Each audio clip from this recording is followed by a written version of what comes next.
உங்க real police அப்படின்னா என்ன சார்? எப்படி சார் இருப்பாங்க ரியல் போலீஸ்? எந்த ஒரு ரெக்கமெண்டேஷனையும் ஏத்துக்காம யாருக்காகவும் ஃபிளெக்சிபிலிட்டி கிடையாது. there is no flexibility. நம்ம மனசாட்சிக்கு எது சரின்னு படுதோ அதை சரியா செய்யணும். ரொம்ப கடுமையான தண்டனைகள் கொடுக்கப்படணும் அப்படின்னு நீங்க என்ன பத்தி? நான் நினைக்கிறது மார்டர் ஃபார் கெயின் தான் ஃபர்ஸ்ட். நீங்க சம்பாதிச்ச சொத்தை கொள்ளையும் அடிச்சுட்டு உங்களை கொலையும் பண்ணிட்டு போறான் பாத்தீங்களா, ஃபர்ஸ்ட் அவனை இமிடியேட்டா சுட்டுரும். ரெண்டாவது கூலிக்கு மர்டர் பண்ண வராங்களா தெரியுமா, கூலிப்படை அவங்களையும் சுட்டணும். பொதுவாக பிராக்டிக்கலாக பேசுவோம். நம்ம வந்து சட்டத்துக்கு உட்பட்டு அப்படி இருக்கிறது அவனும் மனிதன் தானே, நிறைய பேர் பேசலாம். அவனும் குற்றவாளியும் மனிதன் தானே, நீங்க எப்படி அடிக்கலாம் அப்படின்னா, நீங்க அதே இது இந்த தத்துவம் பேசுறாங்கல்ல, அவனும் மனுஷன் தானே. அவன் குடும்பத்துல ஒருத்தருடைய தாலி அத்துட்டு போனா விடுவானா, சும்மா இருப்பானா? அப்படி என்ன ஸ்பெஷல் உங்க மேல காவல்துறையில் இருக்க எல்லாருக்குமே ஒரு ஒர்க் மேல அவ்வளவு பெரிய ஒரு இது? எந்த ரவுடிஸையும் ஃபிளெக்சிபிளா போக மாட்டேன். ரவுடினா ரவுடி தான், ஒரே கண்ணு தான். அவங்க ஏதோ கெஞ்சிருக்காங்களா சார், விட்டுருங்க சார் நாங்க திருந்திடுறோம் அது மாதிரி? அதெல்லாம் என் காதுல வாங்கினதே கிடையாது. இதே மாதிரி தானே அவன் எத்தனை பேர்கிட்ட கெஞ்சிருப்பான் அவன்கிட்ட.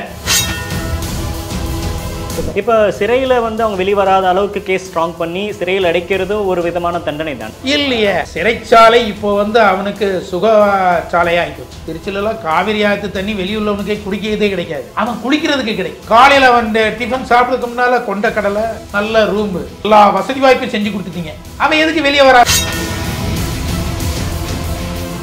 ரொம்ப ஸ்ட்ரெயிட் ஃபார்வர்டான ஆஃபீஸரா சார் நீங்க? ஆமா, நான் யார் சொன்னாலும் கேட்பேன். எப்படி சார் ட்ரான்ஸ்ஃபர்லாம் எவ்வளவு ஃபேஸ் பண்ணியிருக்கீங்க சார் நீங்க? 42 ட்ரான்ஸ்ஃபர் எஸ்ஐலேயே ஃபேஸ் பண்ணியிருக்கேன். அப்படிங்கப்பா, நீங்க ஒரு நாள்லாம் ஒரு ஸ்டேஷன்ல இருந்திருக்கேன்.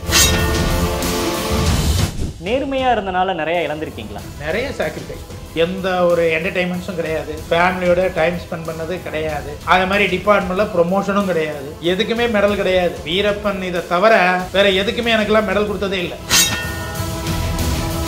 சட்டத்துக்கு உட்பட்டு நடக்கிறவங்க யார் வந்தாலும், அவன் ஏழையா பணக்காரன் அட்டவரிட்டிஸ் எல்லாருக்கும் சேர கொடுக்கணும், எல்லாரையும் மதிக்கணும். ஆனால் ரவுடிஸ் வந்து அவன் எவ்வளோ பெரிய ஆளாக இருந்தாலும் அவனை. தமிழ்நாட்டு காவல்துறையை பொறுத்த வரைக்கும் நிறைய சிறப்பான அதிகாரிகள் பங்காற்றி இருக்கிறாங்க. குறிப்பாக வந்து ஒரு சிலரோட பேர்களை கேட்குறப்ப நம்மளுக்கு ரொம்பவே கனெக்டான ஒரு சில பேர்கள்லாம் இருக்கும். அப்படிப்பட்ட ஒரு நபரை பற்றி தான் இன்றைக்கி நம்ம பார்க்க போகிறோம். குறிப்பாக வந்து இப்போ சமீப காலமாக என்கவுண்டர் அப்படின்றத பற்றி நிறைய பேர்த்துக்கு நிறைய விதமான மாற்று கருத்துக்கள் இருக்கலாம். என்கவுண்டர் வந்து சரி அப்படின்னு ஒரு சாரார் சொல்லலாம், என்கவுண்டர் வந்து தப்பு அப்படின்னு நிறைய பேர் பேசலாம்.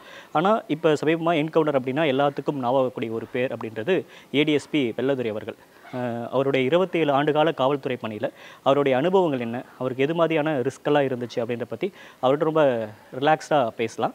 வாங்க வீடியோக்குள்ளே போகலாம். சார் வணக்கம், எப்படி இருக்கீங்க சார்? நல்ல, ரொம்ப சந்தோஷம் உங்களை சந்தித்ததில். சார் வணக்கம். வணக்கம். சார், உங்களுடைய இதை பார்க்குறப்ப நிறைய படிச்சிருக்கீங்க, ஒரு ப்ரொஃபஸராகவும் இருந்திருக்கீங்க, சேம் டைம் அடுத்து ஒரு இன்ஸ்பெக்டர், அதுக்கப்புறம் ஏடிஎஸ்பி அப்படின்னு உங்கள் லைஃபே வந்து ஒரு டிரான்ஸ்மிஷனை பார்க்குறப்பவே ரொம்ப அழகாக இருக்குது. ஆக்சுவலாக ஒரு அடுத்த இடம் அப்படின்னு வந்திருக்கு. எப்படி இது எல்லாமே ஏன்னா அடுத்த கட்டத்துக்கு போகணும் அப்படின்ற அந்த ஒரு இலக்கோட பயணிச்சதா இல்லை எல்லாமே விபத்தாக நடந்ததா? இல்லை, விபத்தாக நடந்தது வந்து அப்பாயின்மெண்ட் மட்டும்தான் விபத்தாக நடந்தது. கடைசியாக நடந்தது இல்லை அப்பாயின்மெண்ட். ஓகே. ஓ, நான் வந்து இது பிளான்டு கிடையாது. ஒரு நான் எம்ஃபில் முடிச்சுட்டு நேராக போய் அப்பாயின்மெண்ட் ஆயிடுறேன். நான் கேஜிஎஸ் காலேஜ் பத்மநாபமங்கலம்னு இல்லை ஒரு காலேஜில் அப்பாயின்மெண்ட் ஆயிடுறேன். ஹிஸ்ட்ரி ப்ரொஃபஸர் ஆயிடுறேன். ஹெட் ஆஃப் த டிபார்ட்மெண்ட் நான் தான். அங்கே ஒரே ஒரு ப்ரொஃபஸர் தான், அந்த ஒரு ப்ரொஃபஸர் நான் தான் லெக்சரர். அதனால நானே ஹெட் ஆஃப் த டிபார்ட்மெண்ட், எல்லாமே நான் தான். ஓகே. ஸ்ட்ரிக்டான ப்ரொஃபஸரா எப்படி? ஆமாம். அதில் வந்து அங்கே கொஞ்சம் ஃப்ளெக்சிபிலிட்டி உண்டு, ரொம்ப ஃப்ளெக்சிபிலிட்டி உண்டு. கொஞ்சம் ஃப்ளெக்சிபிலிட்டி இல்லை. அந்த காலேஜை கேட்டாலே தெரியும், இப்போ நல்லா இருக்குன்னு நினைக்கிறேன். பட் நான் வேலை பார்க்கும்போது அந்த ஃப்ளெக்சிபிலிட்டி நிறையா உண்டு. எனக்கு டிசிப்ளின் வந்து 100% இருக்கும். ஓ, கரெக்டாக இருக்கும். இன் டைம்னா டைம் அதில் கரெக்டாக இருப்பேன். சொன்ன இடத்துக்கு போகணும், வரணும், எல்லாமே. நான் சப்வார்டனாக இருந்தேன். அப்போ ஸ்டூடெண்ட்ஸே வந்து ஹாஸ்டலில் சாப்பிட்டு டிலே வருவாங்க நான் வந்த பிறகு கிளாஸுக்கு. இதை நல்லா டாலரேட் பண்ண முடியல, அக்செப்ட் பண்ணிக்க முடியல. அதனால அங்கேருந்து ரிசைன் பண்ணிட்டேன். அப்போ காலேஜ் லெக்சராக இருக்கும்போதே மேரேஜ் ஆகிட்டு என்னுடைய பொண்ணு இருக்கா. இது காதல் திருமணமா இல்லை வீட்டில்? இல்லை அரேஞ்ச் மேரேஜ் தான். எங்கள் அப்பா சொன்னாங்க, உடனே புதன்கிழமை சொல்லி ஞாயிற்றுக்கிழமை மேரேஜ், அவ்வளோதான். ஓகே. எங்கள் ஃபாதர் சொன்னாலும் தட்ட முடியாது. எங்க ஃபாதர் என்ன சொன்னாங்களோ அதுதான். காதல்லாம் அது மலர்லையா சார் அந்த காலத்துல? அதெல்லாம் இல்லை, நம்ம மூஞ்சிக்கு யாருங்க வருவா. ஆப்பம்லாம் இருந்தேன். அந்த அன்னைக்கு ஃபில் முடிச்சோன்னா ஒய்ஃபு 91 இதாகிட்டு மேரேஜ் பண்ணிட்டேன். 92 குழந்தை, என் பொண்ணு இருக்கா. அப்போ காலேஜில் லெக்சராக இருந்து 93 94 விட்டுட்டேன். வேண்டாம், முக்கியமான கட்டத்தில் தான் வேலையை விடுறீங்க. விடுறேன். என் பொண்ணு பிறந்த பிறகு 94 வேலையை கடமைகள் பொறுப்புகள் அதிகமாகும். அப்போ அந்த சமயத்தில் ஆமாம், எனக்கு பிடிக்கலன்னா விட்டுருவேன். எனக்கு என்னை யாரும் கட்டாயப்படுத்த முடியாது. அட்ஜஸ்ட் பண்ணிட்டு போகலாம் அப்படின்னு அந்த மாதிரிலாம் கிடையாது. கட்டாயமே படுத்த முடியாது. என் மனசாட்சிக்கு பிடிக்கலையா விட்டுட்டு போயிடுவேன். எந்த வேலைனாலும் பார்க்க ரெடியாக இருப்பேன். பட் ஆனால் பார்க்குற வேலையில் கரெக்டாக பார்ப்பேன். அதான் என் பாலிசி. இப்போ வேற காலேஜ் இல்லை, இப்போ உங்கள் படிப்புக்கு வேற காலேஜில் போயிருந்தாலும் நல்ல ப்ரொஃபஸர் வேலை பெரிய இடம் கிடைச்சிருக்கும். ஆனால் அதெல்லாம் விட்டுட்டு இனிமேல் இந்த ஃபீல்டே வேணாம் அப்படின்ற மாதிரி அங்கேருந்து வந்தோடனே 94ல் கால் ஃபார் பண்ணிட்டாங்க. எஸ்ஐ கால் ஃபார் பண்ணாங்க. ஓகே. ஸோ ஃபேமிலி ஆகி போச்சு, வருமானம் வேணும், என்ன பண்ணுறது, நிச்சயமா விவசாயம் பார்த்துலாம் பிழைக்க முடியாது. விவசாயம் தான் பார்த்தேன். 94ல் அப்பியர் ஆனேன், செலெக்ஷன் ஆனேன். 97ல் தான் போஸ்டிங் வந்துச்சு. அப்போ அந்த எத்தனை வருஷம் என்ன இடைப்பட்ட காலம்? விவசாயம் தான். விவசாயத்தில் சொந்த வயக்காடு இருந்துச்சு. எங்கள் அப்பா வச்சுருந்தாங்க வயக்காடு. அதில் வேலை பார்த்தேன். அதில் வேலை பார்த்தா நடத்தோம். அப்போ கஷ்டங்கள். அப்போ தான் கஷ்டம்னா என்னன்னு தெரியுது. அது வரைக்கும் சின்ன வயசில் தெரியும். சின்ன வயசில் எங்கள் அப்பா வேலை இல்லாத இருக்கும்போது அந்த கஷ்டத்தை அனுப்பிச்சோம். சாப்பாடு எல்லாத்துக்கும் கஷ்டத்தை அனுபவிச்சோம். பட் அதுக்கப்புறம் செகண்ட் டேர்ன் வரும்போது நம்ம ஒரு ஃபேமிலி மேனாக சேர்ந்து அவங்களும் கஷ்டப்படணும்.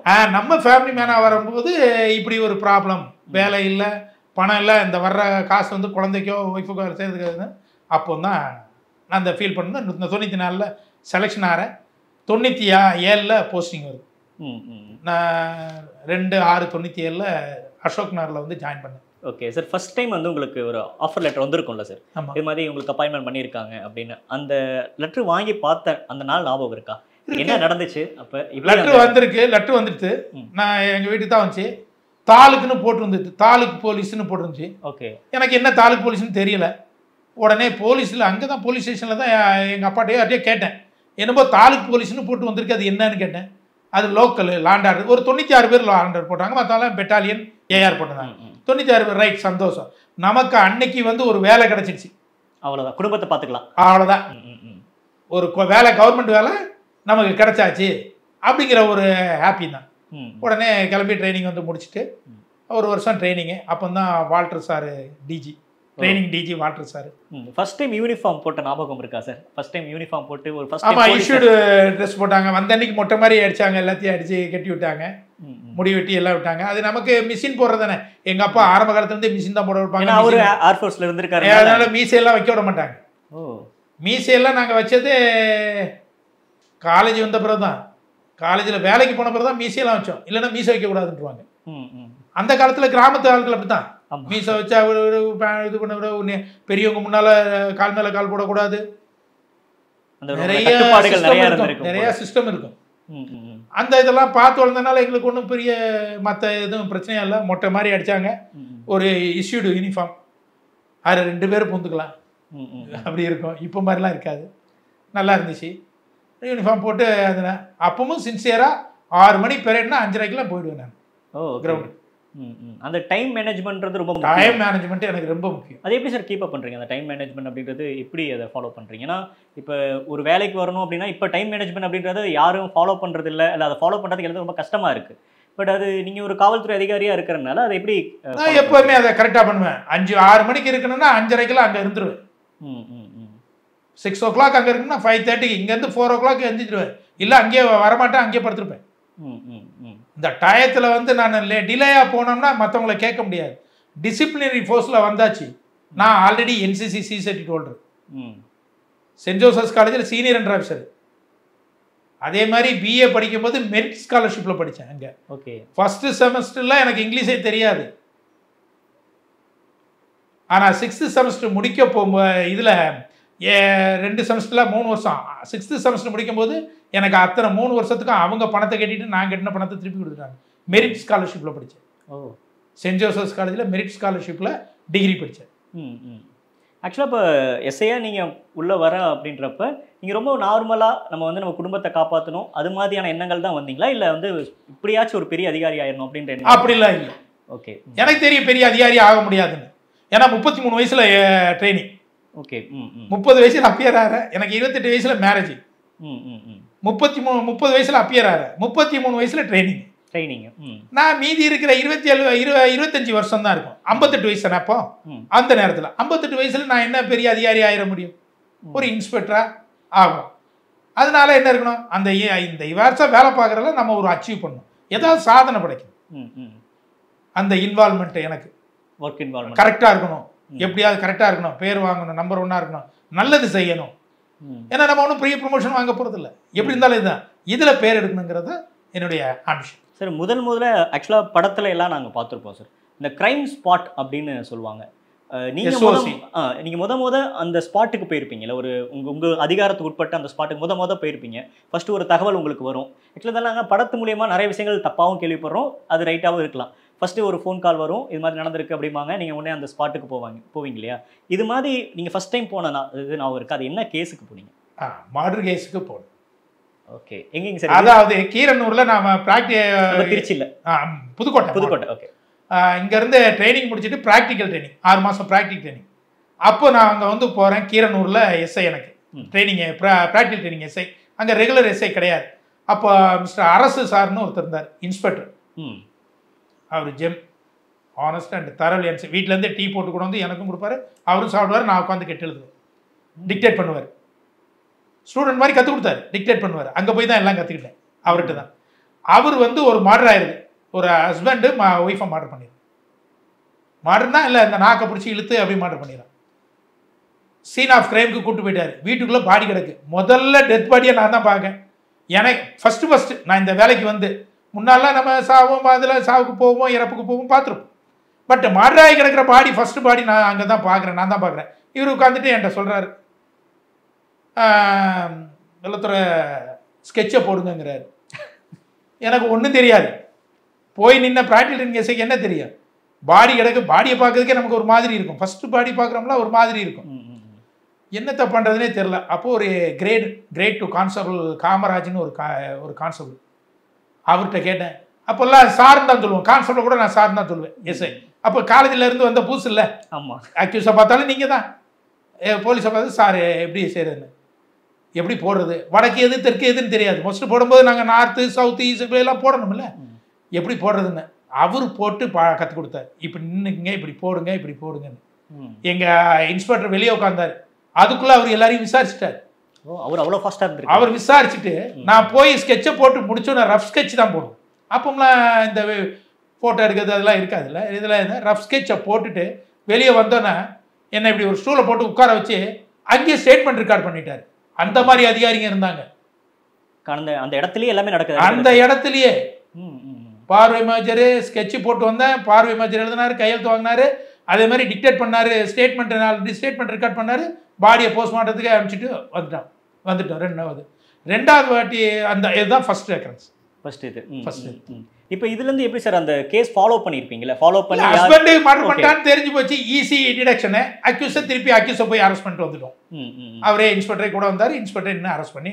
பட் ஒரு கிரைமை ஃபாலோ பண்ணி இவங்க தான் பண்ணாங்க அப்படின்றத ஃபாலோ பண்ணி நீங்கள் கண்டுபிடிச்சிருப்பீங்கல்ல. அது வந்து மர்டர் கேஸ்லலாம் நம்ம ஈஸியாக கண்டுபிடிச்சிடலாம். அது என்ன வித்தியாசம்? இப்போ மர்டர் கேஸ்னா நோன் அக்யூஸாக இருப்பான், எப்படி யார் அவனுக்கு எதிர்பார்ட்டி யாருன்னு இப்போ மாதிரிலாம் ஓட மாட்டாங்க. அந்த பீரியட்லாம் மர்டர் கேஸ் அக்யூஸை ஈஸியாக செக்யூர் பண்ணலாம். ரவுடி மர்டராக இருந்தால் இந்த ரவுடி எதிரி இவன் தான் பண்ணியிருக்காங்கன்னு தெரிஞ்சிடும். திருப்பி ஃபேமிலி டிஸ்பியூட்னா இவங்க தான் பண்ணியிருக்காங்கன்னு சொல்லிடுவாங்க. அந்த பஞ்சாயத்துக்காரங்க எல்லாருமே பேசியிருப்பாங்க. அந்த ஊரில் போய் விசாரிச்சோன்னா தெரிஞ்சிடும். அங்கெல்லாம் நாங்கள் ஊரில் போய் விசாரிப்போம், நிறைய இருக்குது இங்கே. அதே மாதிரி கிரைம் தான் கண்டுபிடிக்க முடியாது. ஓகே, கிரைமை தான் ஃபாலோ பண்ணுறது. அந்த எம்ஓ கிரிமினல்ஸ்னு இருக்குது. அந்த எம்ஓ கிரிமினல்ஸ் பேஸ் பண்ணி இன்னைக்கு எம்ஓ கிரிமினல்ஸ் கிடையாது. இன்னைக்கு ஜெயிலில் போனோன்னா ஒரு எம்ஓ கிரிமினல் போனோம்னா 10 எம்ஓ கிரிமினல் வந்தோன்னா இந்த 10 மெர்ஜ் ஆயிடுறான். அங்கே ஒரு கேங் ஃபாலோ, அங்கே கேங் ஃபாலோ 10 எம்ஓ வருது. இப்போ எம்ஓ லிஸ்ட்டை ஃபாலோ பண்ண முடியாது. நாங்கள் ஒரு கிரைம் நடந்தாச்சுன்னா எம்ஓ லிஸ்ட்டு ஃபாலோ பண்ணுவோம். உங்களுக்கு தெரிஞ்சிருக்கும், நீங்கள் கிரைம் பார்க்கறதுனால எம்ஓ இருந்தா ஜுவல் அடிக்கிறவன் அடிப்பான். பேக் டோர் என்ட்ரினா பேக் டோரில் தான் என்ட்ரி பண்ணுவான். ஜன்னல் விண்டோ என்ட்ரினா விண்டோ கதவே திறந்துருந்தா கூட விண்டோ ஓப்பன் பண்ணி தான் வருவான். பேக் டோர் என்ட்ரி ஆவான், ஃப்ரண்ட் டோர் எக்ஸிட் ஆவான். இதெல்லாம் அவங்க எம்ஓஸ். இதை பண்ணாலே இந்த கிரிமினல்ஸ் பண்ணியிருப்பாங்கிறத நாங்கள் கண்டுபிடிச்சிருவோம். அந்த ஹேப்பன்ட்டா அவனை ரிப்பீட்டடாக பண்ணுறப்ப அதை கண்டுபிடிச்சிருவோம். அவன் எம்ஓ கிரிமினல்ஸ் எம்ஓ தவிர வேற எதுவும் பண்ண மாட்டான். இன்னைக்கு உள்ள கிரிமினல்ஸ் அப்படி கிடையாது, எல்லா எம்ஓவும் பண்ணுறான். ஸ்நாச்சிங் பண்ணுறவனே கொலையும் பண்ணுறான், கொலை பண்ணுறவன் திருடவும் செய்கிறான். அப்போ வந்து இப்போ மாறி போச்சு. இப்போ காரணம் என்னன்னா நியூ கிரிமினல்ஸ் எல்லாமே ஜெயிலுக்குள்ள ஃபார்ம் ஆகி டீம் ஃபார்ம் ஆகும்போது 5 பேர் தரும்போது 5 பேர் 5 எம்ஓவாக இருக்கான். 5 எம்ஓவும் ஒரே இடத்துல இம்ப்ளிமெண்ட் பண்ணுறான். ஓகே. இப்ப இந்த ஒரு நீங்க சொல்ற மாதிரி இப்ப யாரு எல்லாம் குற்றத்தை ஈடுபடுறாங்க அப்படின்றதே தெரியாம இருக்கு. தெரியாம இருக்கு. இப்ப இதை கண்டுபிடிக்கிறது காவல்துறைக்கு கொஞ்சம் சவாலா இருக்கா? ஆமா, கொஞ்சம் சவாலா தான் இருக்கு. எல்லாம் இப்போ வந்து எலக்ட்ரிக்கல் சிஸ்டம் வந்துட்டு சிசி கேமரா ஃபுட்டேஜ் இதை மாதிரி தான். யார் பிரெயினை யூஸ் பண்ற? எல்லாமே வி ஆர் டிபெண்ட் அப்பான் இதுதான். சிசிடிவி ஃபுட்டேஜ் அதை மாதிரி வச்சுட்டோம். செல்ஃபோன் வந்த பிறகு ப்ராப்ளம் ஆகிடுச்சு. அப்போம்லாம் செல்ஃபோன் கிடையாது, நம்ம கண்டுபிடிச்சிருவோம். ஏதாவது ஒரு டீ கடை இருக்கும், டீ கடைக்கு வந்துட்டு போவோம். இப்போ செல்ஃபோன் ஆப்ரேஷன். அந்த நேரத்துலலாம் கிராமங்களில் எப்படின்னா பீட் மார்ச் பண்ணுவோம். ஓகே, நைட் ஆல்ட் இருக்கும். நைட் ஆல்ட் இருக்கும். அங்கே ஹெட்மேன் இருப்பார், வில்லேஜ் ஹெட்மேன் இருப்பார். அங்கே ஒரு பட்டா புக்கு போட்டிருப்போம். அவர் தான் போடுவார். பட்டா புக்கில் கையெழுத்து போடுவோம். கையெழுத்து போட்டு அந்த வில்லேஜ் ஹெட்மெண்ட்டே உங்கள் ஊரில் யாரெல்லாம் வந்தானே அன்றைக்கி நைட்டு ஃபுல்லாக உட்காந்து விசாரிச்சுட்டு கிரிமினல்ஸ் வந்திருக்காங்களா போகிறாங்களா அப்படிங்கிறத விசாரிச்சுட்டு வருவோம். இப்போ அந்த சிஸ்டம் கிடையாது. யாருமே நைட் ஆல்ட்டும் பண்ணுறது இல்லை. இப்போ அந்த ஹெட்மேன்றவர் மப்டியில் இருப்பாரா சார்? இல்லை, அவர் பஞ்சாயத்து தலைவர். ஓகே ஓகே, கிராம பஞ்சாயத்து தலைவர். அவர் போனால் மக்களோட மக்களாவே இருப்பாங்க. அவங்க இருப்பாங்க. அவங்க கிட்ட நம்ம போய் அப்ரோச் பண்ணுவோம். அதுதான் பப்ளிக் அப்ரோச் பண்ணுறது. நல்லா பழகுவார். அவங்க எல்லாருமே ஜென்யூனாக இருக்கும். கிராமங்களில் போனால் இவங்க நைட்டு ஆல்ட்டு ஃபுல்லாக பண்ணுவாங்க. அந்த ஒரு ஏட்டு போவார், ஒரு எஸ்ஐ போனால் ஆல்ட் பண்ணுவார். அவங்க கிட்ட கேட்டு வருவார், யார் யார் வந்தால் அவங்க ஊரில் இல்லை, நிலைமை என்னங்கிறத கேதர் பண்ணுவாங்க. அப்போ சோர்ஸ்ன்றது ஒரு வீட்டில் என்ன நடக்குது, சண்டை, கணவன் மனைவிக்குள்ள சண்டையா அப்படின்னு முத கொண்டு உங்களுக்கு அந்த தகவல் வந்துடும் அந்த கிராமத்தில். ஆனால் இன்னைக்கு அப்படி கிடையாது. இன்னைக்கு ஒயின் ஷாப்பில் தானே பட்டா புக்கு போடுறோம். ஓகே, சுருங்கிருச்சு அந்த இது. தவறான ஒரு இதை போட்டாச்சு. பட்டா புக்கு எங்கே போடணும்? பட்டா புக்கு அங்கே போட்டாங்கன்னா அவங்க கையெழுத்து வாங்கிட்டு வரணும். சாம்பிள் சிக்னேச்சர் வாங்கி வச்சிருப்போம் பட்டா புக்கு போடுற இடத்துல, ஸ்டேஷன்ல. அவங்க இடத்துல போய் மீட் பண்ணாங்களாங்கிறது அந்த கையெழுத்து வச்சு கிராஸ் செக் பண்ணுவோம். அவர் வந்து பட்டா பீட் டிக்கெட்டை கொடுப்பாரு. ஆனா இன்னைக்கு ஒயின் ஷாப்ல போடும்போது யாரு சாம்பிள் சிக்னேச்சர் வாங்க முடியும்? இன்னைக்கு அந்த ஸ்பாட்டுக்கு போலீஸ் போகணும் அப்படிங்கிறதுக்காக ஒரு புக்கு போடுறாங்க. அதுக்கு பேர் பட்டா. ஆனா பட்டா புக்குங்கிறது வேற, பர்பஸ் வேற. அதே மாதிரி இன்டெலிஜென்ஸ் இருக்கு. இன்டெலிஜென்ஸ் வந்து only collection of advance information. Intelligence வந்து எப்படின்னா நிறைய கிராமங்களில் போகணும், வில்லேஜில் போகணும், எந்த ரவுடி சுவாரா என்ன மோட்டிவ் இருக்குங்கிறத இன்டெலிஜென்ஸ் செக்ஷன்ஸ் கலெக்ட் பண்ணணும். Information, advance information. நடந்த பிறகு கலெக்ட் பண்ணுறது இன்ஃபர்மேஷன் கிடையாது. இப்போ எனக்கு ஒரு சந்தேகம் சார், நீங்கள் உங்கள் சட்டத்துக்கு உட்பட்டு இதை நீங்கள் ஓப்பன் பண்ணலாம். லாண்ட் ஆர்டருக்கு உளவுத்துறையோட ரிப்போர்ட்றது ரொம்ப முக்கியம். இன்டெலிஜென்ஸ் வந்து என்ன தகவல் கொடுக்குறாங்கன்ற வச்சு தான் நிறைய விஷயங்கள் பார்க்க முடியும். இப்போ நம்ம தமிழ்நாட்டில் நிறைய சம்பவங்கள்லாம் நடந்துச்சு. இன்டெலிஜென்ஸ் ஃபெயிலியர் அப்படின்றத நிறைய விமர்சனங்களும் வைக்கிறாங்க. இப்போ இன்டெலிஜென்ஸ் பெஸ்ட்டாக இருக்குது அப்படின்னு ஒரு காவல்துறை அதிகாரி எதை வச்சு கணக்கிடுவீங்க? இல்லை, இன்டெலிஜென்ஸ் கரெக்டாக பண்ணத்தான் செய்வாங்க. இப்போ இன்டெலிஜென்ஸ் சீஃப் ஆஃபீஸில் இன்டெலிஜென்ஸ் இருக்கு, அதில் ஐஜி சார் எல்லாருமே இருக்காங்க. அவங்க கரெக்டாக பண்ணுவாங்க. லோக்கலில் எஸ்பி இருப்பாங்க. ஓகே, எஸ்பிக்கு கீழே எஸ்பிக்கு கீழே இருப்பாங்க. எஸ்பி சாருக்கு கீழே லோக்கல்ல ஒரு டீம் இருக்கும். அவங்க ஒவ்வொரு ஸ்டேஷன் லிமிட்லயும் ஒவ்வொரு ஆள் இருப்பாங்க. அவங்க தான் ஃபெயிலியர். ஓகே, அது இன்டெலிஜென்ஸ் செக்ஷன் தான். ஐஎஸ் சொல்லுவாங்க, கமிஷனரேட்ல இருக்க ஐஎஸ். அந்த இன்டெலிஜென்ஸ் செக்ஷன் தான் ஃபெயிலியர் ஆகும். பட் சீஃப் ஆஃபீஸர் மெமோ போட்டுருவாங்க. ஓகே, அவங்க தகவல் கொடுத்து இது இப்படி நடக்குது. ஆல் ஓவர் தமிழ்நாடு அவங்க பார்க்கணும். சீஃப் ஆஃபீஸருக்கு இப்போ ஐஜி சார் இருக்காங்க. ஐஜி சார்லாம் பயங்கர ஷார்ப்பு. நம்ம இன்டெலிஜென்ஸ் ஐஜி சார் இருக்காங்கல்ல, யாரு நம்ம இப்போ டேவிட் வேலவன் சார், அவங்கெல்லாம் வந்து டாக்டர். அவங்க சார் டாக்டர், அதனால பயங்கரமான ஷார்ப். அவங்க இன்டெலிஜென்ஸை கன்வே பண்ணிடுவாங்க. அவங்க மெமோஸ் போட்டுருவாங்க. இங்க ஐஏஎஸ்ல இருக்கிறவங்க என்ன பண்றாங்க? லோக்கல் டிஸ்ட்ரிக்ட் வாய்ஸா ஒரு இன்டெலிஜென்ஸ் இருக்கு. இன்டெலிஜென்ஸ் ஃபெயிலியர்னு மொத்தமா சொல்லிட முடியாது. சீஃப் ஆஃபீஸ் இன்டெலிஜென்ஸ் தமிழ்நாடு ஃபுல்லா பார்ப்பாங்க. அவங்க மானிட்டர் பண்ணுவாங்க. இங்க இருந்து அவங்க இருந்து மானிட்டர் பண்ணிருப்பாங்க. இவங்க வந்து இதை வந்து எஸ்பிக்கு சொல்லணும். எஸ்பி ஆஃபீஸ்ல எஸ்பி இன்ஸ்பெக்டர் இருப்பாரு, எஸ்பி கான்ஸ்டபிள் இருப்பாங்கல்ல, அவங்க தானே அட்வான்ஸ் இன்ஃபர்மேஷன், லோக்கல் இன்ஃபர்மேஷன் சொல்லணும். அதுல ஃபோக்கஸ் பண்ணாம விட்டுட்டா ஓவராலா இதாயிரும். இப்போ என்ன காரணம்னா அவங்களுடைய ஒர்க் டைவர்ட் ஆயிடுச்சு. ஓகே, அவங்க வந்து only for collection of intelligence, advance intelligence. But அதை தவிர மற்ற எல்லா வேலையும் பார்க்குறாங்க. அதனால தான் பிரச்சனை. ஒர்க் லோட் அதிகமாகுது. ஒர்க் லோடு அதிகமாகுது. அவங்க அதையும் பார்க்கணும். இது வர்றவங்களுக்கு இதுவும் போடணும் அது போடணும், இந்த மாதிரி இருக்கணும். அதே மாதிரி விசுவாசமா இல்லை எஸ்பிக்கு, அவ்வளோதான். எஸ்பிக்கு விசுவாசமா இருக்கிற எஸ்பி கான்ஸ்டபிள்ஸ் இல்லை. புரியுது. அப்படிதான் அர்த்தம் இன்டெலிஜென்ஸ் ஃபெயிலியர்னா. ஓகே. சரி, நீங்கள் நிறைய விஷயங்கள் பகிர்ந்துட்டு இருக்கப்ப குறிப்பாக வந்து உங்களுக்கு தொழில் கற்றுக் கொடுத்த ஒரு அரசு அப்படின்ற ஒருத்தரை பற்றி இன்ஸ்பெக்டர் பற்றி சொல்லியிருந்தீங்க. அவர்கிட்ட இருந்து நீங்கள் என்ன பாடம் சார் கற்றுக்கிட்டீங்க அந்த டைமில்? ஸோ அவர் வந்து எப்படி ஒர்க் பண்ணணும், ம் ம் எப்படி ஒரு போலீஸாக இருந்தால் ரியல் போலீசிங். ஓகே. போலீஸில் நிறைய பேர் இருக்காங்க, ரியல் போலீசிங்னா எப்படி இருக்கணும். உங்கள் ரியல் போலீஸ் அப்படின்னா என்ன சார்? எப்படி சார் இருப்பாங்க ரியல் போலீஸ்னா? அதாவது சட்டத்துக்கு உட்பட்டு எந்த ஒரு ரெக்கமெண்டேஷனையும் ஏற்றுக்காம யாருக்காகவும் ஃப்ளெக்சிபிலிட்டி கிடையாது. There is no flexibility. ம் ம் சரினா சரி, 100% சரினா சரி. நம்ம மனசாட்சிக்கு எது சரின்னு படுதோ அதை சரியாக செய்யணும். எங்கே போனாலும் ப்ராப்பராக இருக்கணும். பந்தோபஸ்தா, இன் டைம், கரெக்டு. என்ன டியூட்டியோ அதை ப்ராப்பராக பார்க்கணும். பிடிக்குது பிடிக்கலை நமக்கு இது அதெல்லாம் கிடையாது. டியூட்டின்னு கொடுத்தாச்சுன்னா அதை ப்ராப்பராக பண்ணணும், அவ்வளோதான். இதுதான் அவர்கிட்ட இருந்து கற்றுக்கிட்டேன். அவர்கிட்ட கற்றுக்கிட்டது எழுத்து வேலையும் அவர்கிட்ட தான் கற்றுக்கிட்டேன். Murder case, written work. எப்பவுமே ஃபிசிக்கல் இது உட்காந்து ஒர்க் மட்டும் இருந்தால் போதாது, ஃபீல்டு ஒர்க் மட்டும் இருந்தால் போதாது. ரிட்டன் ஒர்க்ஸும் தெரிஞ்சால் தான் ஃபேஸ் பண்ண முடியும் ப்ராப்ளத்தை. ஆனால் ரிட்டன் ஒர்க்கும் சிடி ஃபைல் எழுதுறதெல்லாம் அவர்கிட்ட தான் கற்று. இப்போ நீங்கள் நிறையா கேஸ் வந்து ரிட்டன் பண்ணி எழுதியிருப்பீங்கல்ல? ஆமாம். உங்களுக்கு இந்த கேஸ் எழுதுறப்பவே இன்னும் இப்படி பண்ணியிருக்காங்க, இவங்கெல்லாம் ஏன் இப்படி இப்படி மிருகத்தனமாக இருக்காங்க அப்படின்லாம் நீங்கள் யோசிச்சது உண்டா? அல்லது நீங்கள் எத்தனை கேஸ் நிறையா பார்த்துருக்கீங்க? ரியாலிட்டியோ அவங்க சொல்கிற ஒரு ரெக்கார்டு பண்ணும்போது இப்போலாம் கம்ப்யூட்டரில் டைப் பண்ணுறாங்க, அதுதான் பெரிய ப்ராப்ளம். ஹேண்ட் ரைட்டிங்கில் எழுதணும். அப்போ தான் அவங்களுக்கு தெரியும். ஒரு எவிடன்ஸ் சொல்லும்போது ஒருத்தர் என்ன ஸ்டேட்மெண்ட் கொடுத்தாங்கன்னு நம்ம எழுதினா தான் நமக்கு தெரியும். என்ன வித்தியாசம் சார்? கம்ப்யூட்டர்லேயும் அவங்க சொல்கிறத நம்ம கேட்டு அப்படி கிடையாது. கம்ப்யூட்டர் அடிக்கிற ஒரு சிசிடிஎன்எஸ் பொண்ணு இருக்கும், இவங்க சொல்ல மாட்டாங்க, அது கட் அண்ட் பேஸ்ட் ஆயிடும். நீங்கள் நிறைய இடத்துல பார்த்தீங்கன்னா கட் அண்ட் பேஸ்ட்டில் போயிடுது.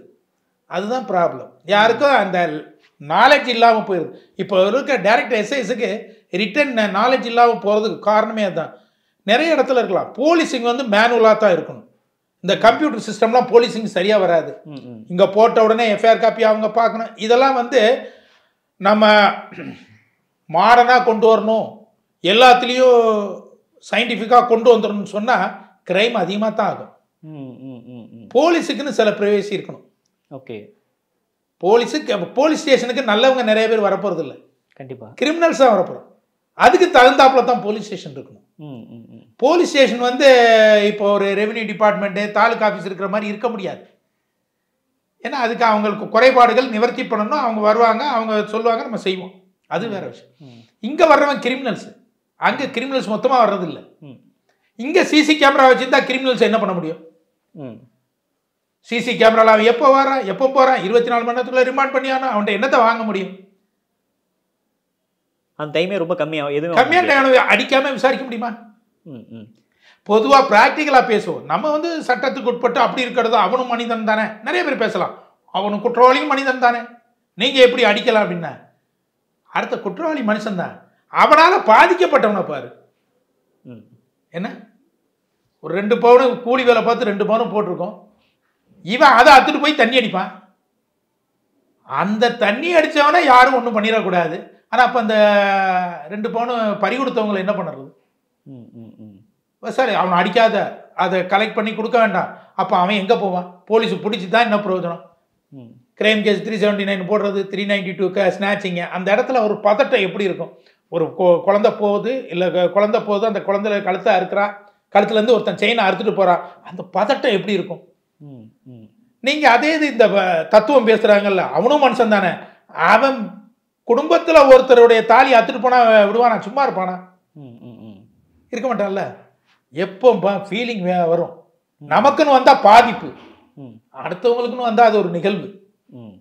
இப்போ நீங்கள் நிறைய பேரை பார்த்துருப்பீங்களா சார்? இப்போ இவன் வந்து கண்டிப்பாக இவன் வந்து க்ரைம் ஏதோ பண்ணியிருக்கான் அப்படின்றத ஒரு 4 பேர் விசாரிச்சுட்டு இருக்கப்பவே உங்களுக்கு அந்த சென்ஸ் பண்ண தெரியுமா? அதை கெஸ் பண்ணுவீங்களா? யாரு நீங்கள் விசாரிச்சுட்டு இருக்கப்ப?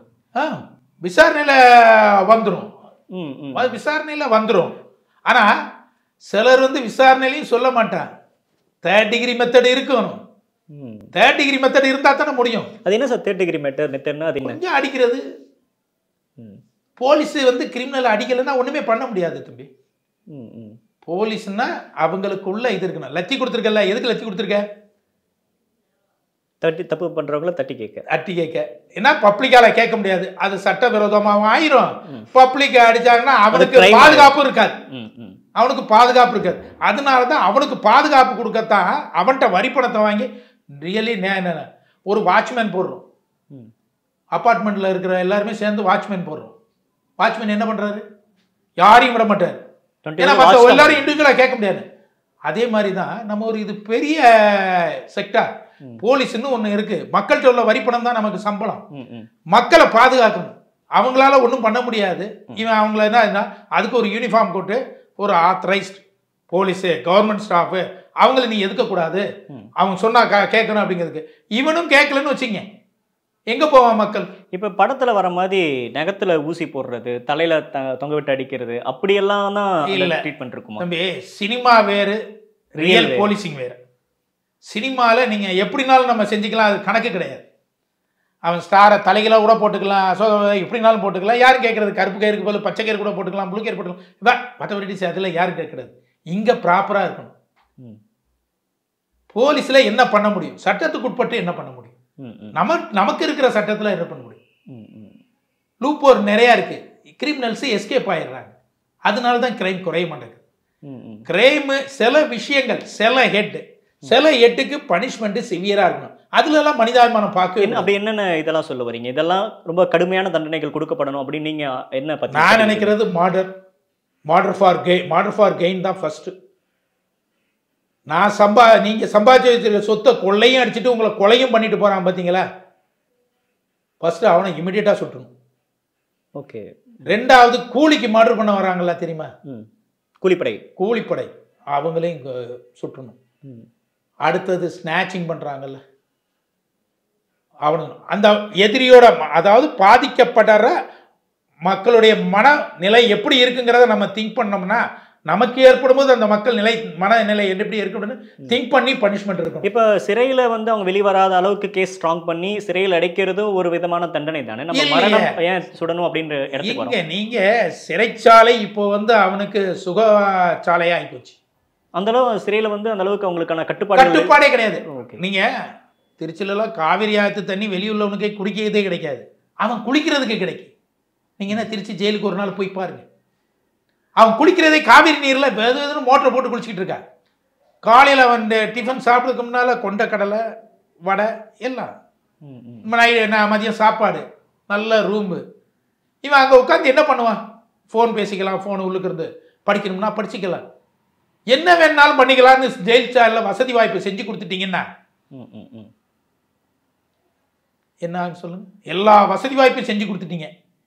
அவன் எதுக்கு வெளியே வரான்? வெளியே இருக்கிற அப்பாவி இன்னோசென்ட் நல்லவன், சட்டத்துக்கு உட்பட்டு இதுக்கு மான மரியாதைக்கு அஞ்சு இருக்கிறவன், சோத்துக்கு வழி இல்லை, குளிக்க தண்ணி இல்லை, குடிக்க தண்ணி இல்லை, அவன் குளிக்கிறதுக்கு காவிரியில் அவளை கொடுக்கும்போது கிரிமினல்ஸ் ஏன் திருந்தணும்? அவன் திருந்த மாட்டான்ல.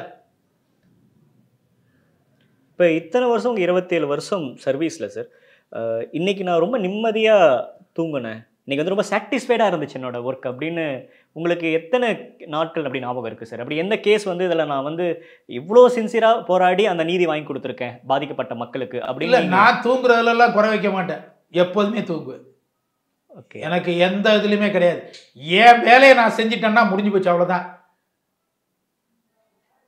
தண்டனை கொடுக்கறது நீதிமன்றம், அதை பற்றி நான் கவலைப்பட முடியாது.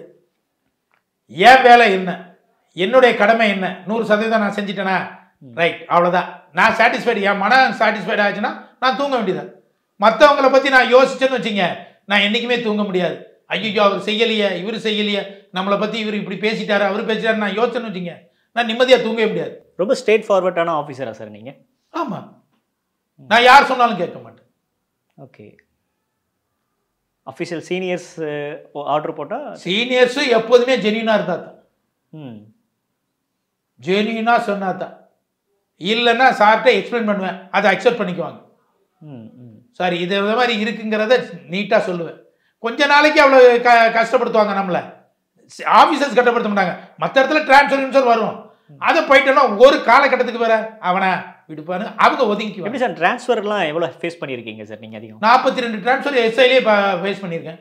அப்படி எங்கப்பா, நீங்கள் ஒரு நாள்லாம் ஒரு ஸ்டேஷனில் இருந்திருக்கேன். 42 நாள், ஒரு நாள். அது ஒரு நாள் இருந்த ஸ்டேஷன் எங்கே? அது பாலக்கரை. ஓகே. ஒரு வாட்டி ட்ரான்ஸ்ஃபர் போயிட்டு திருப்பி ஒரு நாள் வந்து திருப்பி பாருங்க. நான் இது நம்மட சமுத்திரத்தில் 42 நாள். சார் என்ன காரணம் அதற்கு? ஏன் யாரையாவது அடிச்சிருவேன்? ரவுடிஸா? ரவுடிஸ் தான். அப்ப அவங்க டிரான்ஸ்ஃபர் பண்ண வைக்கிற அளவுக்கு அவங்க இன்ஃப்ளூயன்ஸ் ஆன படைச்சவர்கள் இருப்பாங்களா ரவுடி? அரசியல் செல்வாக்கு இருக்கும்ல. ஓகே. ரவுடிகளை வந்து படத்துல காமிக்கிற மாதிரி தான் அவங்க எல்லா பக்கமும் அவங்களுக்கு கான்டாக்ட் இருக்கும் இல்லையா? ஆமா, ஒரு சிலருக்கு என்ன அன்னைக்கு சின்ன ரவுடியா இருந்தாலும் இன்னைக்கு பெரிய ரவுடி மேல மேல போயிடுவான் அவன். இன்னைக்கு எத்தனை ரவுடிஸ் வந்து அரசியல்ல இருக்காங்க? இப்போ நீங்க 42 டிரான்ஸ்ஃபர் அப்படின்றப்ப இப்போ ஓவராலா 27 வருஷத்துல எவ்வளவுங்க சார் ஓவரால்? அதெல்லாம் கம்மி தான். டிஎஸ்பி ஆன பிறகு ஒரு 4-6 டிரான்ஸ்ஃபர் தான் டிஎஸ்பி. ஓவராலா ஒரு 48 வச்சுக்கணும்னு வச்சுக்கோங்க சார். அதை நீங்க அத்தனை டிரான்ஸ்ஃபர் ஆகிறப்ப உங்க ஃபேமிலியும் பாதிக்கப்பட்டிருப்பாங்க, உங்க பொண்ணோட ஸ்டடீஸும் மாற்றப்பட்டுக்கிட்டே இருந்து. இல்ல, நான் கூப்பிட்டே போக மாட்டேன், ஒரே இடத்துல வச்சுட்டு போயிட்டு. ஓகே. அதுல சில வாட்டி ஸ்டேஷன்லேயே படுத்துக்குவேன். ஸ்டேஷன்லேயே தான் படுத்துருப்பேன். நமன சொந்தம்ல ஸ்டேஷன் தான் எனக்கு 24 ஹவர்ஸ். நீங்க எஸ்ஐயா இருந்ததுக்கப்புறம் ஏடிஎஸ்பியா மாறுறீங்கல்ல சார்? ஆமா. ஒரு நாள் உங்களுடைய காலையில எத்தனை மணிக்கு சார் நீங்க எந்திரிப்பீங்க? என்னென்ன ஒர்க் சார் உங்களுக்கு? 5 மணிக்கு எந்திரிப்பேன். ஓகே. 5 மணிக்கு எந்திரிச்சு 5:30க்கு வாக்கிங் போயிடுவேன். ஓகே. ரெகுலரா வாக்கிங் போயிடுவேன். 5:30 to 6:30 6:45 வாக்கிங். அதுக்கப்புறம் வீட்டுக்கு வந்துடுவேன்.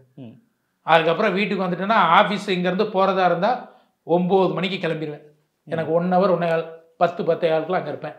இல்லைன்னா அங்கேயே இருந்தோம்னா 10 மணிக்கு ஆஃபீஸ் போயிடுவேன். 10 o'clock 9:30 to 10 o'clock ஆஃபீஸ் போயிடுவேன். அந்த பஞ்சுவாலிட்டின்றதுலாம் கரெக்டாக பண்ணிடுவேன். அங்கேயே இருந்தோம்னா எனக்கு பிரச்சனை இல்லை. திருவண்ணாமலையில் இருக்கும்போது திருவண்ணாமலையில் இருந்தேன். அங்கேயே இருந்தால் அப்படியே போயிடுவேன். 9 o'clock 9:30 கிளம்பி போயிடுவேன். அங்கே ஆஃபீஸ் போயிடுவேன், பக்கம் தான். இங்கே இருந்தால் 9 o'clock காஞ்சிபுரத்தில் ஸ்பெஷல் பார்ட்டி இருக்கும்போது இங்கே வந்து 9 o'clock கிளம்பிடுவேன். அங்கே போய் 10 o'clock அங்கே ஆஃபீஸ் போயிடுவேன். ஸ்டேஷனில் போனோடனே ஃபர்ஸ்ட் என்ன ஒர்க் சார் இருக்கும் உங்களுக்கு? இல்லை, எனக்கு ஆஃபீஸ் தானே, ஸ்டேஷன் கிடையாதுல்ல. ஓகே. ஆஃபீஸ் தான். என்னுடைய ஆஃபீஸ் ஒர்க் இருக்குது. டிபோ செக்ஷன்ஸ்லாம் எனக்கு தான் கண்ட்ரோலில் இருந்துச்சு காஞ்சிபுரத்தில். அதில் நான் பார்த்தேன். அது திருவண்ணாமலையில் இருக்கும்போது டிசிஆர்பி தான், ரெக்கார்டு தான். அது இதுதான் பர்டிகுலர்ஸ் அனுப்புறது தான், ரெக்கார்டு பிரிவு தானே. நம்ம டாக்குமெண்ட் எல்லாம் வாங்கி வாங்கி அனுப்புறது. ஓகே. அது பெரிய வேலை இருக்காது. பந்தோபஸ்து சார் எஸ்பி சார் என்ன சொல்கிறாங்களோ அதை செய்ய வேண்டியது. ஒரு நாளைக்கு எவ்வளோ ஃபோன் கால்ஸ் சார் வரும் உங்களுக்கு? அதிகபட்சம் எவ்வளோ ஃபோன் கால்ஸ் வந்துருக்கு அஃபிஷியலாவா? அஃபிஷியலாக இன்ஃபர்மேஷன் வந்துலாம் எஸ்ஐயா இருக்கும்போதெல்லாம் நிறையா வரும். டிஎஸ்பியாக இருக்கும்போது நிறையா வரும். ஏடிஎஸ்பி ஆன பிறகு நிறைய வராது. அது குறைய ஆரம்பிச்சிடும். ஆமாம், ஏடிஎஸ்பி ஆனால் டம்மி போஸ்ட்டில் தானே உட்காந்துருக்கோம். நமக்கு என்ன வேலை இல்லைல்ல, நம்ம ஒன்றும் போய் செய்ய போகிறது இல்லை. திருப்தி இல்லையா உங்களுக்கு ஏடிஎஸ்பியாக பணியாற்றியதில்? இல்லை, ஏடிஎஸ்பி ஆகி நிறைய ஸ்பெஷல் பார்ட்டியாக தான் அந்த திருப்தி அதுதான். இருந்தாலும் 100% சாட்டிஸ்ஃபைடுன்னு சொல்ல முடியாது. நேர்மையாக இருந்தனால நிறையா இழந்திருக்கீங்களா? நிறைய சாக்ரிஃபைஸ் பண்ணியிருக்கோம். நிறையா எந்த ஒரு என்டர்டெயின்மெண்ட்ஸும் கிடையாது. ஃபேமிலியோட டைம் ஸ்பெண்ட் பண்ணது கிடையாது. அது மாதிரி டிபார்ட்மெண்ட்டில் ப்ரொமோஷனும் கிடையாது. இல்லை, நான் ஏன் இந்த இடத்துல ஒரு கேள்வி கேட்குறேன்னா சார், 27 வருஷம் காவல்துறையில் நீங்கள் சொல்கிற மாதிரி நேர்மையாக இருந்ததுக்காகவோ இல்லை ரவுடிகளை நீங்கள் பகச்சிக்கிட்டதுக்கு அப்படின்னு ஒரு 27 வருஷம் இருந்திருக்கீங்க இல்லையா? இவ்வளோ கொடுத்த காவல்துறை கொடுத்த வெள்ளத்துறைக்கு காவல்துறை என்ன கொடுத்துச்சு அப்படின்ற இடத்துல ஏதோ ஒரு சலனம் உங்கள் மனசுக்குள்ளே இருக்கா? இல்லை, காவல்துறையை பொறுத்த வரைக்கும் அவங்க இண்டிவிஜுவலாக எல்லாருமே ஆஃபீஸர்ஸ் என்ன பண்ண முடியும்? அவங்க கடைசியில் சஸ்பெண்ட் ஆனவனை ரிவோக் பண்ணதே காவல்துறை பெரிய அச்சீவ் இல்லை. அதனால அவங்க செய்யலைன்னு நான் குறை சொல்ல மாட்டேன். அவங்க இது எனக்கு செய்யலைன்னு. ஆனால் ஒரு இன்ட்ரெஸ்ட் எடுத்துக்கலாம். யாராவது ஒரு அதிகாரி எடுத்துருந்து 11 வருஷம் ஏடிஎஸ்பியாக இருக்கும்போது ஒரு ப்ரொமோஷன் கொடுத்துருக்கலாம். இல்லை இந்த வருஷத்தில் 11 வருஷத்தில் ஏதாவது மெடல் கொடுத்துருக்கலாம். எதுக்குமே மெடல் கிடையாது. வீரப்பன் இதை தவிர வேற எதுக்குமே எனக்கெல்லாம் மெடல் கொடுத்ததே இல்லை. ஆனால் எனக்கு 2005 இருந்து டிஎஸ்பியாக இருக்கும்போது ஒன் இயரை தவிர மற்ற எல்லாமே ACR outstanding. Okay, ACR outstanding. Annual conference ரிப்போர்ட்டில் வந்து outstanding. But there is no medal. எந்த மெடலும் கொடுக்கல. பிடபிள்யூல அவ்வளோ இருந்து வேலை பார்த்த மெடல் கொடுக்கல.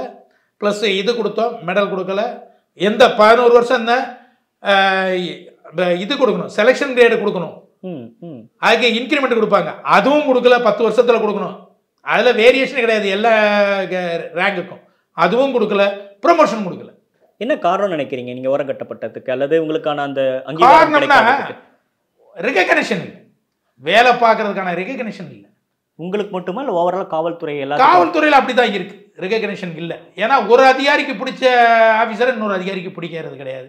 10 அதிகாரி இருப்பாங்க, அங்கே ஒரு அதிகாரி இருப்பாங்க. இதை மாதிரி ஒரு அந்த இதனால ஒரு ரெகக்னிஷன் கிடைக்கிறது இல்லை. நிறைய போலீஸ் ஆஃபீஸருக்கு including myself, not only myself, including நிறைய இருக்காங்க. இப்போ நீங்கள் அமைதியாக உட்காந்து உங்கள் காவல்துறை பணிகள் இது எல்லாமே வந்து ஒரு கோத்ரூ பண்ணுறீங்க அப்படின்றப்ப உங்களுக்கு என்ன நினைவுகள்லாம் இருக்குது சார்? இல்லை, நான் அப்படியே ரிட்டையர்ட் ஆனோம்னா அதை விட்டு வெளியே வந்துட்டேன். இந்த டிபார்ட்மெண்ட்டை விட்டு நான் எப்போதுமே அப்படி தான். நான் அதை வந்து பின்னால் திரும்பி பார்க்குறதே கிடையாது. Past is past. ஃபியூச்சரை இன்னும் போயிட்டே இருக்க வேண்டியது. செகண்ட் இன்னிங்ஸ் ஆரம்பிச்சிட வேண்டியதான். First innings over. அதை நான் ஃபர்ஸ்ட் இன்னிங்ஸில் அந்த தப்பு பண்ணிட்டேன், இதை பண்ணலையே, இதை பண்ணிட்டோமே, இது நடந்து போச்சே, அதெல்லாம் யோசிக்க கூடாது. அதை நம்ம வாங்க முடியுமா? அது கிடையாது. அவ்வளோதான், கொடுக்கல, right, okay, past is past. அதை வந்து நம்ம போயிட்டே இருக்க வேண்டியதான். அதை வந்து நம்ம இது பண்ண முடியாது, மற்றவங்களை குறையும் சொல்ல முடியாது. நமக்கு என்ன ஆண்டவன் போட்டிருக்கான், இறைவன் போட்டிருக்கானோ அது நமக்கு கிடைச்சிருக்கு, அவ்வளோதான். உங்களுடைய அடுத்த இன்னிங்ஸ் என்ன சார்? வேலைக்கு போயிட வேண்டியதான். என்ன இவ்வளோ பெரிய ஏடிஎஸ்பியாக இருந்திருக்கீங்க, மறுபடியும் வேலை தானே பார்த்துருக்கோம். ஆமாம், நான் பிறப்புலையே ஏடிஎஸ்பி இல்லையே. ஓகே, விவசாய பிறப்புல ஏழை தானே, ஒரு கிராமத்தில் பிறந்த ஆள் தானே, எந்த வேலைனாலும் பார்த்துட்டு போயிடலாம்ல. நமக்கு ஆனஸ்டியாக சம்பளம் வரணும், பொழப்பு நடத்தணும், அவ்வளோதான். அதுதான் என்னுடைய இது. ஓகே சார், உங்களுடைய கரியரை எடுத்து பார்க்குறப்பவே திருப்பதி சாரை பற்றி பேசி ஆகணும். உங்களுக்கும் அவருக்குமான அந்த உறவை பற்றி சொல்லுங்கள் சார். இல்லை, அவர் வந்து சார் வந்து commissioner. First encounter commission sir, அப்போ கமிஷனர் சார் திருச்சி. ஆமாம், திருச்சியில். அதே மாதிரி திருச்சியில் நடந்துச்சு. அவர் சார் தான் வீரமணி இதுக்கும் சவுத் ஜோன் ஜேசி, அயோத்திக்குப்பம் வீரமணிக்கும் ஜேசி சார் திருபாய் சார் தான். திருப்பி வீரப்பன் என்கவுண்டருக்கும் அவர் தான் அட்மின், ஐஜி அட்மின் சார். அவருக்கு என்ன உங்க மேலே அவ்வளோ ஒரு நம்பிக்கை? இல்லை, அது அவர்கிட்ட தான் கேட்கணும், சார்கிட்ட தான் என் மேலே என்ன நம்பிக்கைன்னு கேட்கணும். ஏன்னா சார், நாங்கள் 2021 ஆட்சி மாற்றத்துக்கு அப்புறமா குறிப்பிட்ட ஒரு பகுதியில் வந்து ரவுடிசம் அதிகமாக இருக்குது. அப்போ நீங்கள் திருவண்ணாமலையில் இருக்கீங்க. அப்போ வந்து ஓவராலாக பத்திரிக்கை வேலை செய்து கேள்விப்படுறப்ப வெள்ளத்தரையை கூப்பிடுங்கப்பா, அது அப்போ தான் சரியாக இருக்கும் அப்படின்ற மாதிரி எல்லாம் கேள்விப்பட்டோம். உங்களை பார்த்து அந்த அளவுக்கு நடுங்கக்கூடிய அளவுக்கு ரவுடிகளும் அவர் வந்தா இப்படி அப்படின்ற மாதிரி இருக்கும் இல்லையா? நீங்கள் அதை அப்படி என்ன ஸ்பெஷல் உங்கள் மேலே காவல்துறையில் இருக்க எல்லாருக்குமே ஒரு ஒரு ஒர்க் மேலே அவ்வளோ பெரிய ஒரு இது? எந்த ரவுடிஸையும் ஃப்ளெக்சிபிளாக போக மாட்டேன். ரவுடிஸ்ட்டை ரவுடினா ரவுடி தான், ஒரே கண்ணு தான். அதில் ஃப்ளெக்சிபிலிட்டியே கிடையாது என்கிட்ட. கரெக்டாக இருப்பேன், ரவுடியாக ரவுடி மாதிரி தான் நடத்துவேன். ஓகே, அவங்க ஏதோ கெஞ்சிருக்காங்களா சார், விட்டுருங்க சார், நாங்கள் திருந்திடுறோம் அது மாதிரி? அதெல்லாம் என் காதில் வாங்கினதே கிடையாது. எனக்கு பிடிக்கவும் பிடிக்காது. ரவுடிஸ்ட்டை வந்து அவன் இதே மாதிரி தானே அவன் எத்தனை பேர்கிட்ட கெஞ்சிருப்பான் அவன்கிட்ட. வெட்டுறப்ப இல்லை கொல்றப்பெல்லாம் எவ்வளோ கெஞ்சிருப்பான்.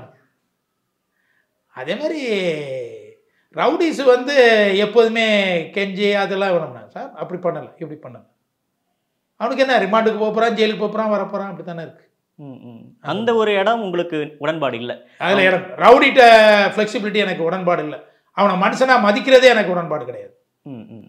அவனை எந்த போலீஸ் அதிகாரி நினச்சாலும் அது எனக்கு பிடிக்கவும் பிடிக்காது. அவன் ரவுடி தான். 10 கொலை பண்ணிட்டான், 11வது கொலைக்கு நான் திருந்திடுறேன்னா அவன் ஹரிச்சந்திரா மாற மாட்டான். பாதிக்கப்பட்ட 10 பேருக்கு என்ன பதில்? அதுதான் உங்களுக்கு என்னுடைய இது. அந்த பாதிக்க 10 பேருக்கு என்ன பதில்? நான் ஃபியூச்சரை பற்றி அவன் சொல்கிறது வேற. அவன் நான் திருந்திடுறேன், நான் ஹரிச்சந்திரன் ஆயிடுறேன், நான் இப்பெல்லாம் பண்ண மாட்டேங்கிறது வேற. நடந்ததுக்கு என்ன ரிசல்ட், பண்ணுனதுக்கு என்ன விடை? உங்க பீரியட்ல திருந்தின ரவுடிகளாக பார்த்துருக்கீங்களா சார்? உங்களுக்கு பயந்துக்கிட்டு திருந்தி வாழ்றது, அல்ல இந்த இதை விட்டுட்டே ஓடுறது? அப்படிலாம் கிடையாது. கொஞ்சம் நான் இருக்கிற வரைக்கும் இருப்பான், பேசாம அமைதியா ஒதுங்கி இருப்பானுங்க, திருப்பி ஆரம்பிச்சிருவானுங்க. இருக்கிற ஆபீசரை பொறுத்து இருப்பாங்க. ஓகே, இப்போ நான் மணமதில் இருந்தேன், 9 months இருந்தேன். அப்போ கரெக்டாக தான் இருந்தாங்க, எந்த இதுவும் இல்லை என்ன. ஆனால் இப்போ இருக்குங்கிறாங்களே. சார், இப்போ பொதுவாகவே இப்போ ஒரு இடத்துலேருந்து ஒரு காவல்துறை இன்னொரு இடத்துக்கு போகிறாங்க அப்படின்னா ஃபஸ்ட் எடுத்தோடனே அவங்க வந்து லா அண்ட் ஆர்டரில் வந்து ரொம்ப ஃபோக்கஸ் பண்ணுவாங்க. என்ன ரவுடிகள் இருக்கோ எல்லாரும் ரெஸ்ட் எடுங்க அப்படின்னு எல்லாரும் ஒரு சில அதிகாரிகள் ஒரு ஸ்டைல் இருக்குது. இப்போ தமிழ்நாட்டிலுமே நிறைய பார்த்துட்டு இருக்கோம். நீங்கள் ஃபஸ்ட்டு ஒரு இடத்துக்கு போகிறீங்க, இப்போ க்ரைம் நடந்துட்டு இருக்கு, அதிகமாக ஒரு லா அண்ட் ஆர்டர் பிரச்சனை இருக்குது, உங்களுக்கு வந்து அதில் ஒரு உச்சபட்ச அதிகாரம் இருக்குது அப்படின்றப்ப நீங்கள் எப்படி சார் அதை கிளியர் பண்ணுவீங்க? Crime and law and order it is a different. Okay, crime வந்து ப்ராப்பர்ட்டி க்ரைம் ஆஃபென்ஸ் தனி, அது வந்து பெரிய தப்பு. அதுக்கு தான் இம்பார்ட்டன்ஸ் கொடுக்கணும் நம்ம ஃபஸ்ட்டு. ரவுடிஸ் வந்து நமக்கு கண்ணுக்கு தெரிஞ்சவனுங்க, கிரைம் பண்ணுறவன் கண்ணுக்கு தெரியாதவன். அல்ல, அதை கரெக்டாக பண்ணணும். ரவுடிஸை வந்து இருக்கிறதுலே பெரிய ரவுடியை பார்த்துக்கிட்டா சரிதான், கரெக்டாக பண்ணிட்டா சரிதான். ஓகே, பெரிய ரவுடியில் வந்து எடுத்துட்டா முடிஞ்சு போயிடும். சின்ன ரவுடிலாம் ஆட்டோமேட்டிக்காக ஒதுங்கிடுவான், கண்ட்ரோல் ஆயிடுவான். பெரிய ரவுடியை கட்டுப்படுத்திட்டோம்னா ஒவ்வொரு ஏரியாவில் இருக்கக்கூடிய அந்த பெரிய டார்கெட்டை நம்ம கட்டுப்படுத்தணும். உங்களுக்கு த்ரெட்டெல்லாம் வந்திருக்கா சார்? மிரட்டல்லாம் கிடையாது. உங்களுக்கு அந்த மிரட்டல்லாம் மிரட்டல்லாம் கிடையாது. என்கிட்ட டேரெக்டாக யாருமே த்ரெட்டை வந்ததில்லை. என்கிட்ட அடித்து அப்படி பண்ணிடுறோம் இப்படி பண்ணிடுறோன்னு எனக்கு சொன்னதே கிடையாது. சார், பொதுவாக அந்த இப்போ ஒரு கொலை நடக்குது அப்படின்றப்ப அதில் ஸ்கெட்ச் அப்படின்றது ரொம்ப முக்கியம் அப்படின்ற மாதிரி சொல்லுவாங்க. இப்போ நீங்கள் ஒருத்தர் என்கவுண்டர் பண்ணுறீங்க அப்படின்னா நீங்கள் அதுக்கு எப்படியெல்லாம் தயாராவீங்க சார்? உங்களுக்கு மென்டலாக எப்படி உங்களை தயார்படுத்திக்கிறீங்க? என்கவுண்டர் அதான் நிறைய பேர் அதே கேள்வி கேட்குறாங்க. Encounter is not a planned. அது திட்டமிட்டு செய்வது அல்ல. என்கவுண்டர் வந்து only self defence, for self defence. 100 IPC கீழே தான் பண்ணுவோம். அதான் செல்ஃப் டிஃபென்ஸுக்காக மட்டும்தான் என்கவுண்டர் நடக்கும். அதுக்கு பிளான்லாம் பண்ண மாட்டோம். முதல் என்கவுண்டர் பண்ணுற அன்னைக்கு நைட்டு எப்படி சார் இருந்துச்சு? முதல்ல ஒரு என்கவுண்டர் பண்ணியிருந்திருப்பீங்க இல்லையா? அன்னைக்கு இரவு எப்படி இருந்துச்சு உங்களுக்கு? அதாவது அந்த என்கவுண்டர்னால ஒரு எப்படி நீங்கள் அதை ஃபீல் பண்ணீங்க? நம்ம வந்து ஒரு அக்யூஸை தப்ப விடலை, கரெக்டாக சட்டத்துப்படி நடந்துட்டோம், சக்ஸஸ் பண்ணிட்டோங்கிற எண்ணம் தான் இருந்துச்சு ஒழிய எனக்கு எந்த ஃபீலிங்கும் கிடையாது. அக்யூஸை தப்ப விட்டுருந்தா தான் நான் ஃபீல் பண்ணணும். எப்படியா தப்பிட்டானே, நம்மளுடைய இன்எஃபிஷியன்ட் ஜாப்பில் இன்எஃபிஷியண்ட்டாக இருந்துட்டோம்னு. தப்ப முயற்சி பண்ணோடனே, கொலை பண்ண முயற்சி பண்ணோடனே நம்ம சுட்டுட்டோம், பரவாயில்ல, நம்ம வேலையை நம்ம கரெக்டாக பண்ணியிருக்கோம். என்னுடைய ஒர்க்கை நான் கரெக்டாக பண்ணியிருக்கேன், அவ்வளோதான். மிஸ் ஆன என்கவுண்டர்ஸ்லாம் இருக்கா சார்? இல்லை இல்லை. ஓகே. ஒரு காரியத்தை எடுத்தால் அதில் A to Z கிளியராக அதில் முடிச்சிருந்ததில். ஓகே. இத்தனை வருஷம் அனுபவங்களில் உங்களுக்கு ரொம்ப இந்த இந்த இதில் வேலை பார்த்ததே எனக்கு சாட்டிஸ்ஃபைடாகவே இல்லை அப்படின்னு இருக்கக்கூடிய இடம் ஏதாச்சும் இருக்கா? இந்த ஏரியாவில் இருந்தது எனக்கு சாட்டிஸ்ஃபைடாக இல்லை அப்படி ஏதாச்சும்? அப்படிலாம் ஒன்றும் கிடையாது. ஏன்னா யூட்டிலைஸ் பண்ணிடுவாங்க, மற்ற இதுக்கு யூட்டிலைஸ் பண்ணிடுவாங்க. நான் DCRPயில் இருந்தால் கூட காஞ்சிபுரத்தில் ஸ்பெஷல் பார்ட்டில் இருந்தேன். காஞ்சிபுரம் ஹெட் குவார்ட்டர்ஸ் பார்த்துருந்தேன். இது நல்ல இடம் தான். நீங்கள் ப்ரொஃபஸராக இங்கெல்லாம் இருந்தப்போ உங்களுக்கு இந்த காவல்துறை இது மேலே பெரிய ஈடுபாடு இல்லை? ஈடுபாடுலாம் கிடையாது. ஆனால் இங்கே வந்ததுக்கப்புறம் உங்களோட இன்ஸ்பிரேஷன் யார் சார்? இவங்கள மாதிரி நம்ம இருக்கணும், இவங்க சூப்பராக இருக்காங்க? இல்லை, நிறைய பேருடைய ஆக்டிவிட்டிஸ் புரியும். நான் நானாக இருக்கணும்னு விரும்புகிறாள், நான் நானாக தான் இருப்பேன். ஆனால் சிலருடைய ஆக்டிவிட்டிஸை எடுத்துக்குவேன், அப்சர்வ் பண்ணிக்குவேன். ஓகே. அப்படி யாரெல்லாம் இருக்காங்க? வால்டர் தேவாரம் சார் இருக்காங்க, திரிபாய் சார் இருக்காங்க, அஸ்ரா கார்க் இருக்காங்க, அஸ்ரா கார்க் சார் இருக்காங்க. அஸ்ரா கார்க்கா நம்ம இவர் கருணாசாகர் சார், அவர் கருணா சார், சண்முக ராஜேஸ்வரன் சார், இவங்களாம் இருக்காங்க. இப்போ உங்களுக்கு ரவுடிகள் அப்படின்ற அந்த பேரே பிடிக்காதா?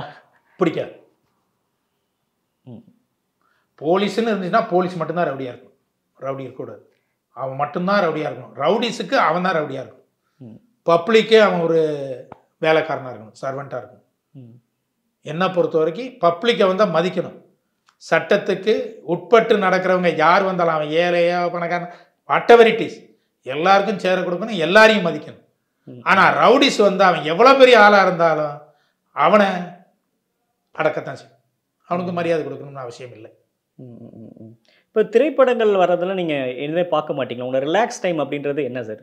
எப்பயுமே இப்போ உங்ககிட்ட பேசிகிட்டு இருக்கப்போ கூட ரொம்ப இறுக்கமாக இருக்க மாதிரியே இருக்கீங்க. பட் உங்கள் ரிலாக்ஸ் டைம்னா என்ன சார்? இல்லை, இப்படியே உட்காந்துருக்கு தான். கிரிக்கெட் போட்டால் கிரிக்கெட் பார்ப்பேன், இல்லைன்னா இப்படியே உட்காந்துருக்கு. கிரிக்கெட் பார்ப்பீங்க விரும்பி? கிரிக்கெட் பார்ப்பேன், இல்லை சில இது பார்ப்பேன், படங்கள் சாயம் படங்கள் கொண்டா பார்ப்பேன். ஓகே. கிரிக்கெட் பழைய காலத்து எந்த பிளேயர் சார் உங்களுக்கு பிடிச்சமான பிளேயர் யார்? எனக்கு வந்து பழைய இதில் கபில் தான் பிடிக்கும். கபில் தேவ். இப்போ இதெல்லாம் பார்க்குறது இல்லையா சார்? இப்போ யாரும் இப்போ வந்து அவ்வளோ ரொம்ப ரொம்ப பிடிக்குன்னு நம்ம சொல்ல முடியாது. ஆனால் எல்லோரும் விளையாடுறவங்களும் பிடிக்கும். விளையாடுறவங்க ரிலாக்ஸ் டைம்ன்றது டிவி பார்க்குறது தான். டிவி பார்க்குறது தான். பழைய படங்கள் பார்ப்பேன். பழைய படம்னா எம்ஜிஆர் படம், மற்ற படம் கூட பார்ப்பேன். எம்ஜிஆர் படம் மட்டும்தான் பழைய படம் பார்ப்பேன். உங்களுக்கு பிடித்த நடிகர் சார்? இப்போம்லாம் எந்த நடிகர் இல்லை, உங்கள் அந்த பீரியடில் காலேஜ் படிக்கிறப்ப? காலேஜ் படிக்கவே எம்ஜிஆர் தான். உங்கள் காலேஜ் டேஸில் வந்து நெப்போலியன் உங்களுக்கு ஃப்ரெண்டா சார்? அவர் உங்கள் பேட்சா? ஏன் பேட்ச்? எனக்கு முந்தின நம்பர். அவன் 1246, நான் 1247. அவரோட அதுக்கப்புறம் பேசின உரையாடல் ஏதாவது இருக்கா? எப்போதுமே இருக்கும், பேசுவேன், வந்தால் பேசுவேன். அன்றைக்கி கூட பேசினேன் ட்ரெயினில், வெள்ளிக்கிழமை அவன் பையனுக்கு நிச்சயதார்த்தம் பண்ண அன்றைக்கி பேசினேன். திருநெல்வேலியிலேருந்து நான் வந்துட்டு இருந்தேன். ஓகே. அப்போ என்னுடைய இன்னொரு ஃப்ரெண்டு வந்துருந்தான், அவனுக்கும் ஃப்ரெண்டு எனக்கும் ஃப்ரெண்டு வந்துருந்தான், என் கிளாஸ்மேட்டு நடராஜன் சொல்லி. அப்போ பேசுவேன்.